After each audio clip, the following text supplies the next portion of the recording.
নিউজিল্যান্ডকে ওডিআই সিরিজে হারিয়ে সরাসরি ওয়ানডে বিশ্বকাপে খেলার দৌড়ে টাইগাররা এবার অনেকটাই এগিয়ে গেছে। টাইগারদের টানা 3টি সিরিজ জয়ে বদলে দিয়েছে সব হিসেব নিকেশ। আর এই সাফল্যের ভেড়ায় চড়েই অধিনায়ক মেহেদী হাসান মিরাজ এখন দেখছেন সরাসরি বিশ্বকাপে খেলার স্বপ্ন। সদ্য শেষ হওয়া কিউইদের বিপক্ষে এই সিরিজ থেকে সম্ভাব্য 6 পয়েন্টের ভেতর 4 পয়েন্ট পকেটে পড়েছে লাল সবুজের প্রতিনিধিরা। এর ফলে আইসিসি র্যাঙ্কিংয়ে নিজেদের অবস্থানটা আরও মজবুত হলো।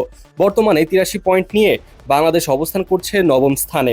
অন্যদিকে তালিকার দশম স্থানে থাকা ওয়েস্ট ইন্ডিজের ঝুলিতে আছে 77 পয়েন্ট, যার ফলে দুই দলের মধ্যকার ব্যবধান এখন বেশ খানিকটা স্বস্তিদায়ক পর্যায়ে পৌঁছেছে।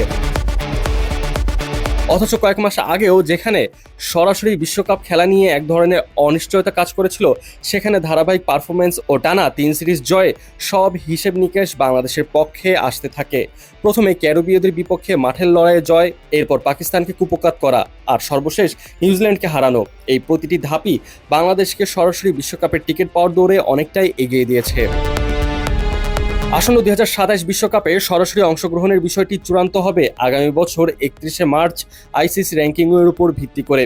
স্বাগতিক দেশ হিসেবে দক্ষিণ আফ্রিকা ও জিম্বাবুয়ের খেলা নিশ্চিত। তাদের বাইরে তালিকার শীর্ষ 8টি দল পাবে সরাসরি অংশ নেওয়ার সুযোগ। বর্তমান সমীকরণ বলছে বড় কোনো নাটকীয়তা না ঘটলে প্রোটিয়ারদের 8 নম্বরের নিচে নামার সম্ভাবনা নেই। তাই বাংলাদেশ যদি নিজেদের নবম স্থানটি সফলভাবে আগলে রাখতে পারে, তবেই সরাসরি বিশ্বমঞ্চে খেলার ছাড়পত্র মিলবে।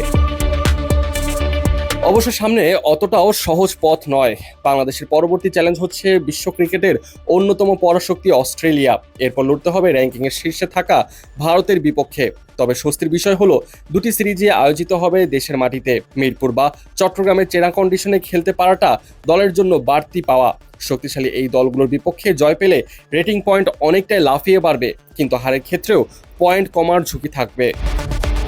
এদিকে টানা 3 সিরিজ জয়ের পরেও মাঠের এই জয় উৎসবে গা ভাসিয়ে দিতে নারাজ অধিনায়ক মিরাজ।